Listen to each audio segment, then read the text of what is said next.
नमस्कार दोस्तों, संस्कारी एजुकेशन में आपका हार्दिक अभिनंदन, स्वागत।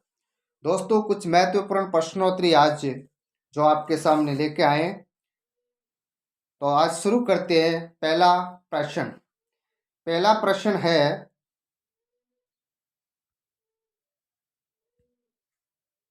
राजस्थान के लोहा पुरुष माने जाते हैं। राजस्थान के लोहा पुरुष माने जाते हैं मोहनलाल सुखाड़िया, माणिक्यलाल वर्मा, दामोदर लाल व्यास या जयनारायण व्यास। तो पहले प्रश्न का जो उत्तर है वो है दामोदर लाल व्यास, राजस्थान के लोहा पुरुष माने जाते।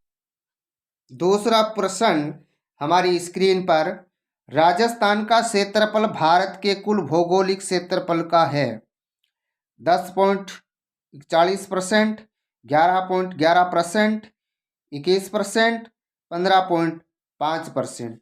तो राजस्थान का क्षेत्रफल भारत के कुल भौगोलिक क्षेत्रफल का 10.41% है। इसलिए दूसरे प्रश्न का जो उत्तर है वो है ए, 10.41%।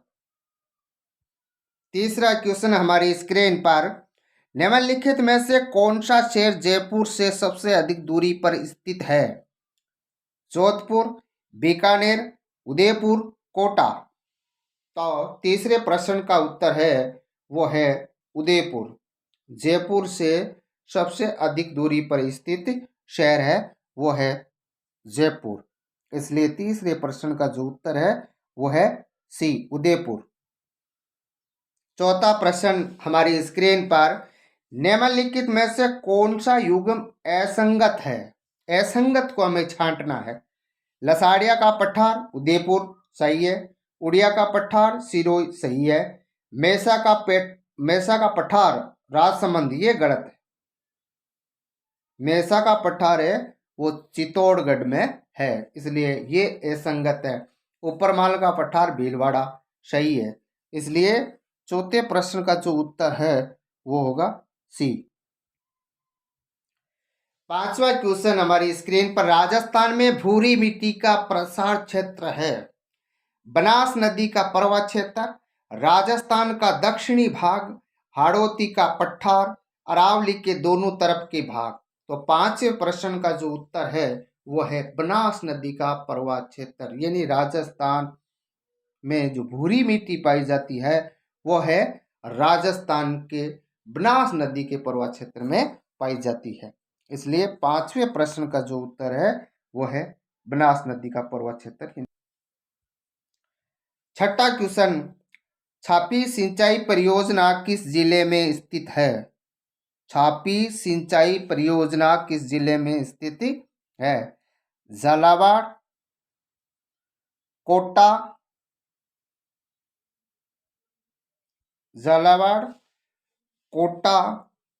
बूंदी, अजमेर। तो छापी सिंचाई परियोजना है वो बूंदी जिले की है, बूंदी जिले में स्थित है। इसलिए इस प्रश्न का जो उत्तर है वो होगा बूंदी जिला। सातवां प्रश्न, सोकड़ी नदी किसकी सहायक नदी है? लोनी, चंबल, खारी, कोठारी।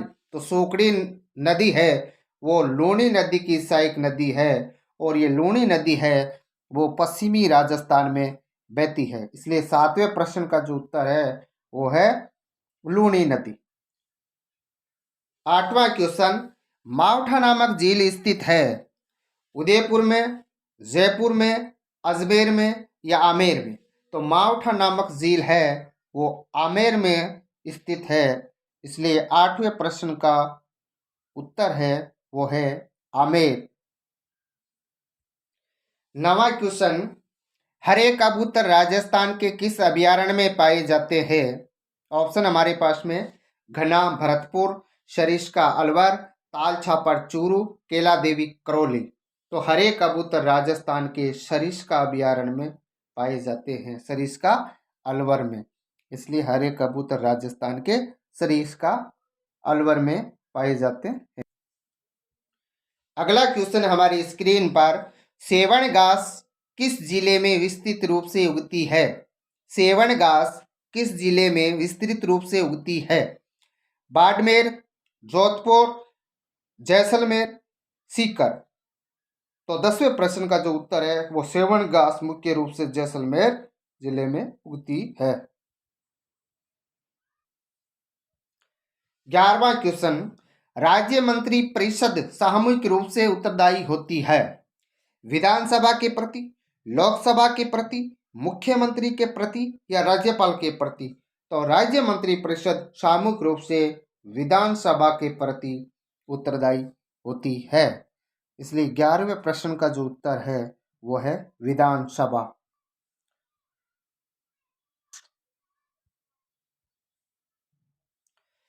12वां क्वेश्चन, संविधान में राज्य के मुख्यमंत्री के कर्तव्य निर्धारित है? अनुच्छेद 163 में, अनुच्छेद 213 में, अनुच्छेद 157 में, अनुच्छेद 167 में। तो संविधान में राज्य के जो मुख्यमंत्री के जो कर्तव्य निर्धारित है वो अनुच्छेद 167 के अंदर है। अनुच्छेद 167 में राज्य के मुख्यमंत्री के कर्तव्य निर्धारित है। 13वां क्वेश्चन, राज्य के प्रशासन तंत्र के सर्वोच्च स्तर पर कौन सा निकाय है? राज्य के प्रशासन तंत्र के सर्वोच्च स्तर पर कौन सा निकाय है? मंत्रीगण, विभागीय मुख्यालय, शासन सचिवालय या राज्यपाल? तो 13वें प्रश्न का जो उत्तर है वो है शासन सचिवालय। यानी राज्य के प्रशासन तंत्र का जो सर्वोच्च निकाय है वो है शासन सचिवालय। इसलिए 13वें प्रश्न का जो उत्तर है वो है शासन सचिवालय। 14वां क्वेश्चन हमारी स्क्रीन पर, मुख्य सचिव का पद किस गवर्नर जनरल के समय सृजित किया गया है? मुख्य सचिव का पद किस गवर्नर जनरल के समय सृजित किया गया है? Lord Hardinge, Lord Wellesley, William Bentinck या कैनिंग? तो 14वें प्रश्न का जो उत्तर है वो है लॉर्ड वेलेजली। वेलेजली के समय ही मुख्य सचिव का पद सृजित किया गया था। इसलिए 14वें प्रश्न का जो उत्तर है वो है लॉर्ड वेलेजली। 15वां क्वेश्चन, संविधान में कौन सा भाग पंचायत से संबंधित है? संविधान में कौन सा भाग पंचायत से संबंधित है? भाग 9B, भाग 8, भाग 9, भाग 9A। तो संविधान में कौन सा भाग है वो पंचायत से संबंधित है? तो भाग 9 पंचायत से संबंधित है। इसलिए 15वें प्रश्न का जो उत्तर है वो है भाग 9, यानी उत्तर सी होगा। प्रश्न संख्या 16वां, चोरी चोरा की घटना का संबंध जिससे है वे है असहयोग आंदोलन से, सविनय अवज्ञा आंदोलन से, भारत छोड़ो आंदोलन से और क्रांतिकारी आंदोलन से। इसलिए 16वें प्रश्न का जो उत्तर है चोरी चोरा की घटना का संबंध है वो असहयोग आंदोलन से है। इसलिए 16वें प्रश्न का जो उत्तर है वो है असहयोग आंदोलन। 17वां क्वेश्चन हमारी स्क्रीन पर, महात्मा गांधी के अनुसार राजनीति का तात्पर्य था? महात्मा गांधी के अनुसार राजनीति का तात्पर्य था धर्मवीर राजनीति, जन कल्याण के लिए सक्रियता या सत्यवीर राजनीति या उपयुक्त में से कोई नहीं? उपयुक्त में से कोई नहीं। तो महात्मा गांधी के अनुसार राजनीति का जो तात्पर्य था वो था जन कल्याण के लिए सक्रियता, जन कल्याण के लिए सक्रियता। महात्मा गांधी के अनुसार राजनीति का तात्पर्य यही था। इसलिए 17वें प्रश्न का जो उत्तर है वो है बी। 18वां क्वेश्चन, संविधान के अनुच्छेद 178 के अनुसार विधानसभा का अध्यक्ष होता है निर्वाचित, मनोनीत, चयनित या नियुक्त? तो संविधान के अनुच्छेद 178 के अनुसार विधानसभा का अध्यक्ष है वो चयनित होता है, चयनित होता है न कि मनोनीत। इसलिए 18वें प्रश्न का जो उत्तर है वो है सी, यानी चयनित।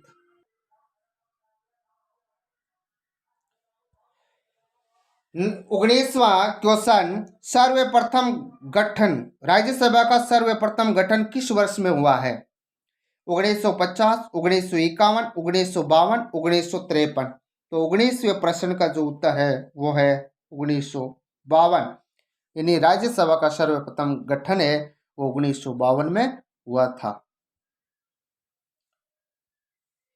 20वां क्वेश्चन, आज का अंतिम क्वेश्चन, जिस अक्षांश पर वार्षिक तापांतर न्यूनतम होता है वह है भूमध्य रेखा पर, कर्क रेखा पर, मकर रेखा पर, उत्तरी पूर्वी रेखा पर।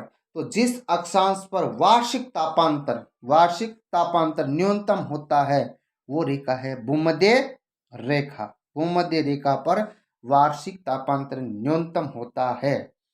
इसलिए दोस्तों आज ये कुछ महत्वपूर्ण प्रश्नोत्तरी थी, इसलिए इस वीडियो को लाइक करें, अपने दोस्तों को शेयर करें और नए चैनल को सब्सक्राइब करें और बेल आइकन वाले बटन को दबाएं। बहुत बहुत धन्यवाद। जय हिंद, जय भारत।